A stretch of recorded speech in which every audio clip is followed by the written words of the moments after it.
বিসমিল্লাহ, আলহামদুলিল্লাহ, আসসালাতু আসসালামু আলা রাসূলিল্লাহ। আশা করি সবাই ভালো আছেন। গত সপ্তাহে আমি কোনো আহ, কথা বলতে পারি নাই, এবং উম, তার মানে এক সপ্তাহ গ্যাপে আবার আর কথা বলতে বসলাম। গতকাল গতকাল একটি আমি কয়েকজন মিলে আমরা একটু বসেছিলাম। তো আমি একটা জিনিস পরীক্ষা করেছিলাম যে মাঝে মাঝে আমি কিছু ছোট ছোট গল্প পোস্ট করি গল্পের ফেরিওয়ালা নামে। তো স্পেশালি ফেসবুকে এবং লিঙ্কডইনে হয়তো আমি এটা পোস্ট করি।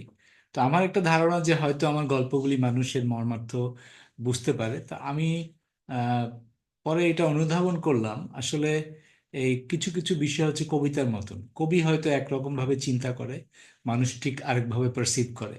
তো তারপরেও কিছু লেখা হয়তো আমার অডিয়েন্সের কাছে, যাদেরকে লক্ষ্য করে আমি কথা বলি, তাদের কাছে পৌঁছায় না। আবার যে মেসেজটা আমি দিতে চাই হয়তো আমি সঠিকভাবে দিতে পারি না। তো আমার কাছে মনে হলো যে কিছু বিষয় আমি যদিও পোস্ট করেছিলাম, এটি নিয়ে একটু কথা বলা দরকার। তারই একটি, সেরকমই একটি পোস্ট নিয়ে আমি কথা বলতে চাই আজকে।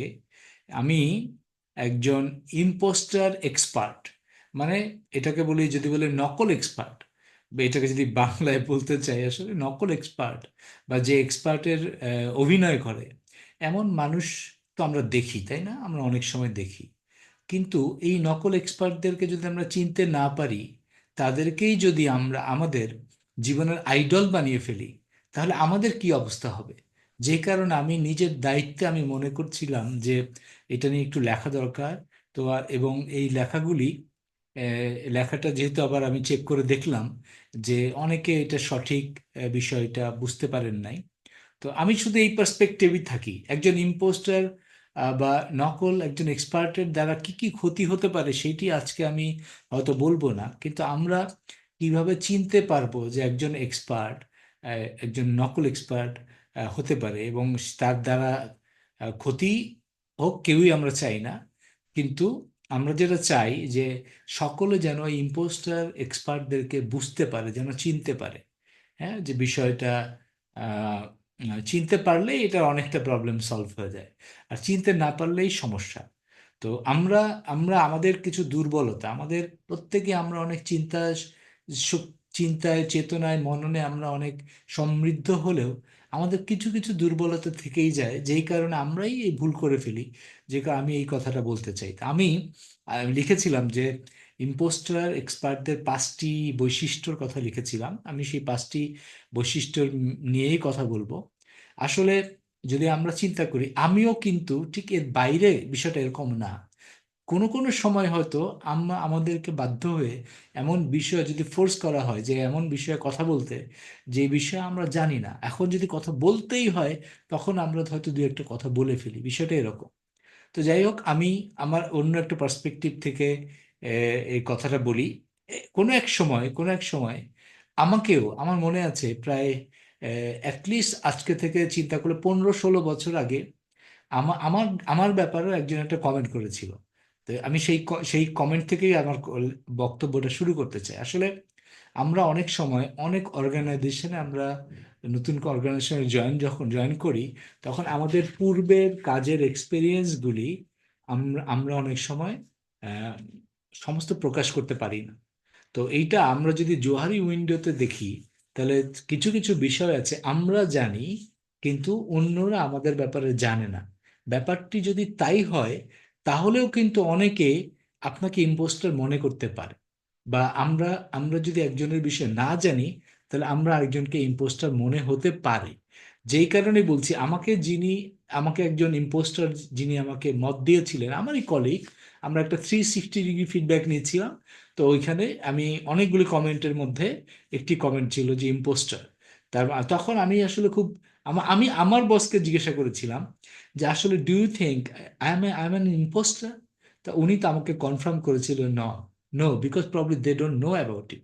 যে কারণে তারা কেউ না কেউ মনে করছিল ইম্পোস্টার। আমি বলতে পারি একটি কথা, সেই সময় আমার যে রোল, আমার রোলের সাথে আমি অনেক ইয়াংদেরকে হেল্প করতাম, কাউন্সেলিং করতাম, কথা বলতাম, এবং অনেক কথা বলতাম লিডারশিপ নিয়ে, অনেক বিষয় নিয়ে কথা বলতাম, যেটা একটা আসলে ওই সময়ের একজন কোর ফাইন্যান্স প্রফেশনালের মুখ থেকে আসলে ওই কথাগুলি অ্যাকসেপ্টেবল ছিল না।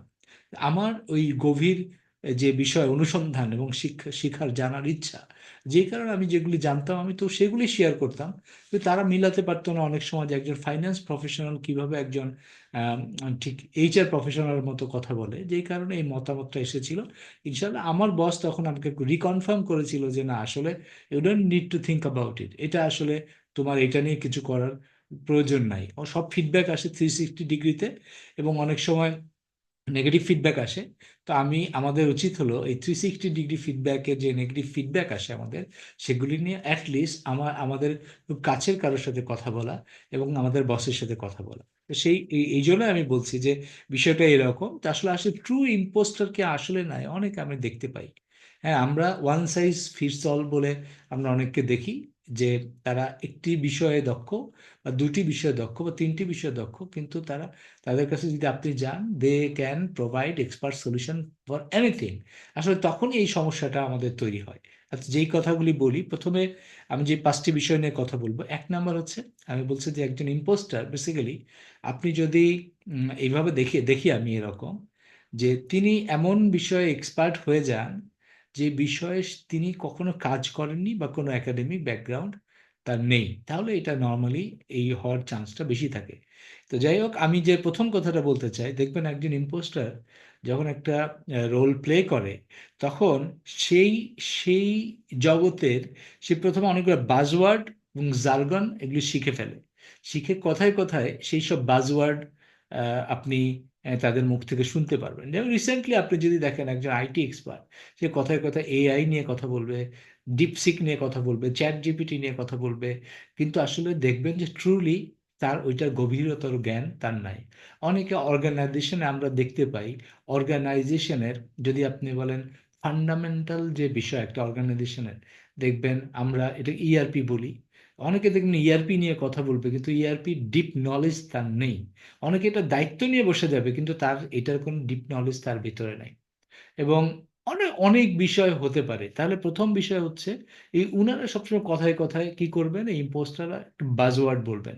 এবং অনেক আপনারা দেখবেন অনেক প্রফেশনের মানুষজনও অনেক বাজওয়ার্ড ব্যবহার করেন। হ্যাঁ, দেখবেন আহ, যে কোনো একটা বাজওয়ার্ড যদি আমরা করি, শিখি, ধর আমি প্র্যাকটিক্যালি বলি, ধরুন আমরা একটা সময় আহ, একটা বাজওয়ার্ড ছিল বিজনেসে, ব্যালেন্স স্কোরকার্ড। আমি দেখেছি অনেক অনেক মানুষ এটা নিয়ে কথা বলে, অনেক কথা ব্যবহারও করে, কিন্তু কতজন যারা বলে এবং ব্যবহার করে তার রিয়েল জিনিসটা জানে, এর ভিতরের বিষয়টা কি। আমরা আরেকটা বাজওয়ার্ড আমরা বিজনেস ওয়ার্ল্ডে শিখি, রিটার্ন অফ ইনভেস্টমেন্ট। তখন এই রিটার্ন অফ ইনভেস্টমেন্টকে আমরা বলতে যে কথা কথা আরওআই নিয়ে কথা বলি, আসলে দেখবেন কতজন মানুষ এটা ট্রুলি বুঝতে পারে। আমরা হয়তো আমরা অনেক সময় আহ, অনেক ডিসিশন মেকিংয়ে আমাদের কতগুলো টুল লাগে ফাইন্যান্স প্রফেশনাল, সেটা হচ্ছে আমরা বলি এনপিভি, আমরা বলি আইআরআর, এরকম করে আমরা পিভি, ফিউচার ভ্যালু, এইসব ব্যবহার করি, এগুলো বাজওয়ার্ড। দেখবেন ট্রুলি যদি আপনি এর মিনিং অনেকে জানেন না, হ্যাঁ, এবং এইসব বাজওয়ার্ড ব্যবহার করে মানুষ নিজেকে এক্সপার্ট প্রমাণ করতে চায়। আমি যেমন আরেকটা বিষয় বলি, আমি দেখি মাঝে মাঝে অনেকে এক্সেল, অ্যাডভান্স এক্সেল নিয়ে কথা বলেন, এবং এক্সেল মানেই তাদের কাছে পিভট টেবিল, এক্সেল মানেই হচ্ছে ভি লোকাল। আসলে কি, অনেক অ্যাডভান্স লেভেলের কাজ করা যায়, অনেক ফাংশন, অনেক জেনারেল ফাংশন দিয়েও অনেক অ্যাডভান্স লেভেলে কাজ করা যায়। তারাই ট্রু এক্সপার্ট, যারা মিনিমাম ফাংশন এবং ব্যবহার করে যারা অনেক বেশি ডেলিভার করতে পারে।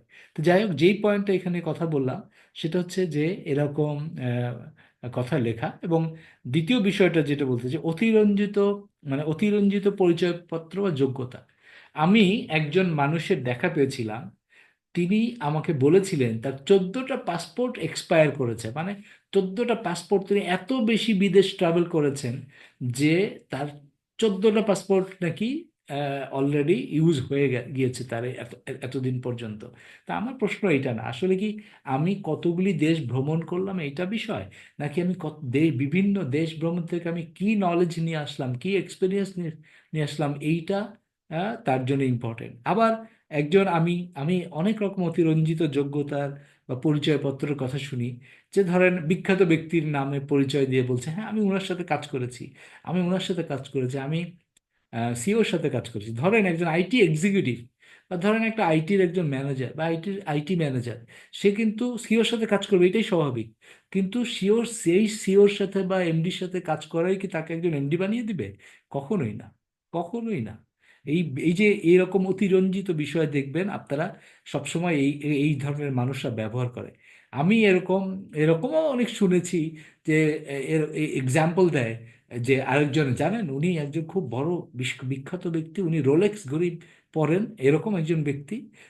এগুলি আসলে কি? আসলে এইগুলি হচ্ছে অতিরঞ্জিত বিষয়, মানুষের ব্যাপারে অতিরঞ্জিত কিছু করা, অতিরঞ্জিত যোগ্যতার করা, এবং তারা এটা এটা করে, এবং তারা অন্যদেরকেও মাঝে মাঝে এই ধরনের কথায় কথায় অতিরঞ্জিত বিষয় করে সেটাকে কথা বলে। তাহলে এই ধরনের মানুষ যদি আপনি বুঝতে পারেন যে তারা আসলে নকল এক্সপার্ট, তাহলে আপনি জেনে রাখুন যে তাদের থেকে আপনি খুব বেশি বেনিফিট নিতে পারবেন না। আরেকটা বিষয়, আপনি যদি বাই এনি চান্স কোনো এই নকল এক্সপার্টদেরকে আপনার রোল মডেল বানিয়ে থাকেন, তাহলে আপনার জন্য এখনই শেষ সুযোগ যে অবশ্যই আপনি একটা জেনুইন মানুষকে, একদম ট্রুলি নলেজেবল এবং ট্রুলি যারা রেজাল্ট ডেলিভারি দিতে পারে, তাদেরকে আপনার রোল মডেল বানাবেন। যাক, এরপরে বলছি 3 নম্বর যে পয়েন্টটা হচ্ছে যে এই এক্সপার্টরা যদি আপনার একটা খুব ভালো জিনিস আত্মস্থ করেছে, সেটা হচ্ছে আপনি যখন কোনো গভীর প্রশ্ন জিজ্ঞাসা করবেন, তার এটাকে খুব সহজে এড়িয়ে যাবে। এবং এই এড়িয়ে যাওয়ার সময় আপনাকে ওই আইনস্টাইনের মতো বলবেন যে আপনি, তোমরা এই প্রশ্ন পারো না, এই প্রশ্ন তো আমার ড্রাইভার জানে, এই প্রশ্নের উত্তর তো আমার ড্রাইভার জানে। এই যে ট্রিক্স, এই ট্রিক্স করে আপনাকে ছোট করে ফেলবে, এবং আপনাকে আপনাকে এমন করে ফেলবে আপনি ভালো কোয়ালিটি কোশ্চেন করলে, এবং দেখবেন আপনার মাথা মাথা আপনার মনে হবে যে আমার মাথাটা আমি নিজেই ভেঙে ফেলি, কেন আমি বোকার মতো এই প্রশ্নটা করলাম। এরকম একটা অনুভূতি আপনার তৈরি হবে। তো যেই, এবং তারা ওই যে কুমিরের গল্প তো আপনারা শুনেছেন তাই না, এই যে কুমিরের গল্পের মতন কোনোভাবে কোনোভাবে প্রশ্নটা তার লাইনে নিয়ে আপনাকে একটা কুমিরের রচনাটা লিখে ফেলবে। দিস দ্যাটস হাউ দ্য এই এই ইম্পোস্টার এক্সপার্টস তারা এইটি করে এবং করে থাকে। 3 নম্বরটা বলে ফেলেছি, গভীর প্রশ্ন এড়িয়ে যাওয়া। 4 নম্বর হচ্ছে স্বপ্রচার, আত্মপ্রচারের প্রতি অতিমাত্রায় জোর দেয়, এবং দেখবেন আহ, তারা সবসময় এটাকে রুলস বানিয়ে ফেলে, যারা তাদের ব্যাপারে কন্টিনিউয়াসলি তাদেরকে বিভিন্ন কিছু করে, এবং সবসময় এই মানুষরা নিজের ঢোল পিটানোর জন্য যাবতীয় বিষয় নিয়ে করেন, এবং তাদেরকে সাথে নিয়ে ঘুরেন, তাদেরকে সবসময় অ্যাপ্রিসিয়েট করে যারা তার ঢোল পিটায়। এবং এই যে প্রচার এর জন্য তারা একটি স্টাইল নেয়, সেটা হচ্ছে সেই সব মানুষকে সেই সব মানুষকে ইনসেন্টিভাইজ করে যারা যোগ্যতার বাইরে মানুষকে অ্যাপ্রিসিয়েশন করে বা তাকে প্রমোশন করে, তাকে এমন একটা জায়গায় নিয়ে আসে, এবং ওই লোকগুলি তখন বুঝতে পারে যে হ্যাঁ, আমার আসলে ইনার এই এই আইকন ছাড়া তো আমাদের চলবে না, এই আইকন আইকন আমাদের লাগবে। এবং ওই যে আইকনিক কথাবার্তা, চাপাবাজি, এবং সবচেয়ে বড় কথা হলো কি, যে এই স্বপ্রচার বা আত্মপ্রচার করার জন্য, অতিমাত্রায় প্রচার করার জন্য মানুষের কি দরকার? মানুষের চাপাবাজি দরকার।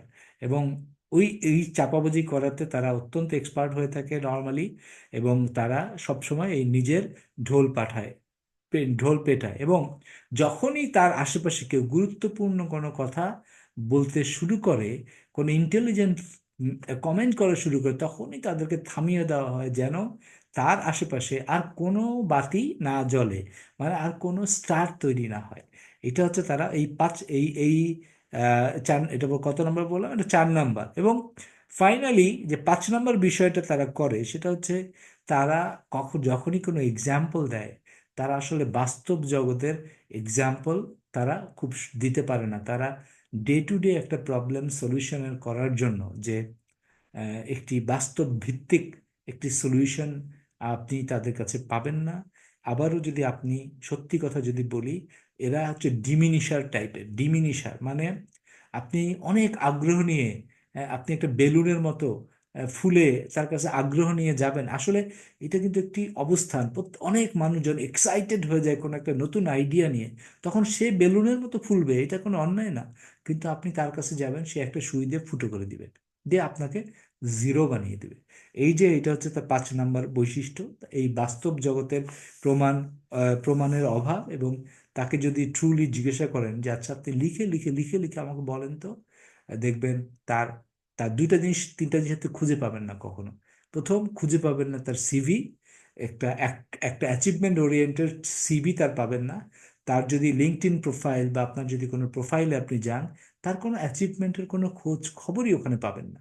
এবং তার কোনো লম্বা কোনো ইতিহাস বা আপনি তার এই সিভিতে একটা সিভি খুঁজে পাবেন না কখনোই। দেখবেন তার ওই রকম কোনো অ্যাচিভমেন্ট, তার অন্যকে বলার মতো অ্যাচিভমেন্ট তার নাই। সে কি করবে? সে অন্যের গল্প বলে বলে দিন কাটাবে। অন্যের গল্প এবং অন্যের গল্প বলে সে দিন কাটাবে। তো এই কেন আমি এই ইম্পোস্টার সিনড্রোম বা এটা নিয়ে আমি কথা বলছি দুটি পার্সপেক্টিভ থেকে। প্রথমত, যারা আমার কথা শুনেন আর যারা আমাকে আমার এই চ্যানেলটাতে যারা সাবস্ক্রাইব করেছেন, প্রথমত এই কাজ করা যাবে না, একজন ইম্পোস্টার এক্সপার্ট হওয়া যাবে না। যে কারণে আমি আমি একটি একটি বই রেফার করছি আসলে। যদিও বইটি রেফার করছি এই কারণে যে ফার্স্ট, বইটার নাম হচ্ছে ফার্স্ট 20 ডেজ, বা এই বইটা ওনার নাম হচ্ছে জন জশ কফম্যান। জশ কফম্যানের একটি বই আছে। আপনার তবুও যদি মিনিমাম যদি আপনার মনে হয় যে আসলে আপনার একজন এক্সপার্ট হতে হবে, দেয়ার আর ওয়েজ। এইটা সত্যি কথা যে এক্সপার্ট হওয়ার জন্য দেয়ার আর শর্টকাট ওয়েজ। তাহলে হবে কি, ইভেন ফ্রম কিছুদিনের মধ্যে আপনি হয়তো একজন এক্সপার্টের মতো কাজ করতে পারবেন, কথা বলতে পারবেন। কিন্তু আপনি যদি লেগে থাকেন, ওইটা দিয়ে যদি আপনি শুরু করেন, তাহলে আপনাকে সারা জীবনে ইম্পোস্টার হয়ে থাকতে হবে। আপনি আপনি একজন ইম্পোস্টার, আমি এইভাবে বলি আসলে, আসলে আপনি যদি সত্যি একজন ইম্পোস্টারের মতো হয়ে থাকেন, you can do it for 6 month or 1 year. আপনি কিভাবে বছরের বছর ইম্পোস্টার হয়ে থাকবেন? এটা অ্যালাউবল না। সুতরাং আপনি যদি মনে করেন যে এই যে 5টি বিষয় নিয়ে বললাম, এই রোগে আপনি একটু একটু আক্রান্ত, তাহলে এটাকে আপনি নেক্সট লেভেলে নিয়ে যান। এবং আপনি যদি অভিনয়টা শিখে গেছেন, আপনি যদি অভিনয় এবং কিছু টিপস ট্রিক্স শিখে গেছেন, এখন এটাকে বাস্তবতায় পরিণত করার সময়। এখনো সময় আছে, আপনি চাইলে এটাকে বাস্তবতায় পরিণত করতে পারবেন। তো এইটাই আমার আমার অনুরোধ থাকবে যে এইটি নিজেদেরকে সংশোধন করে নিয়ে আসুন, আমরা আমাদের নিজেদেরকে ট্রু এক্সপার্ট হিসেবে গড়ে তুলি। আনটিল নেক্সট টাইম, সবাই ভালো থাকবেন। সুবহানাল্লাহি ওয়া বিহামদি, আশহাদু আল্লা ইলাহা ইল্লা আনতা, আস্তাগফিরুকা ওয়া আতুবু ইলাইক। আসসালাতু ওয়াসসালামু আলা রাসূলিল্লাহ।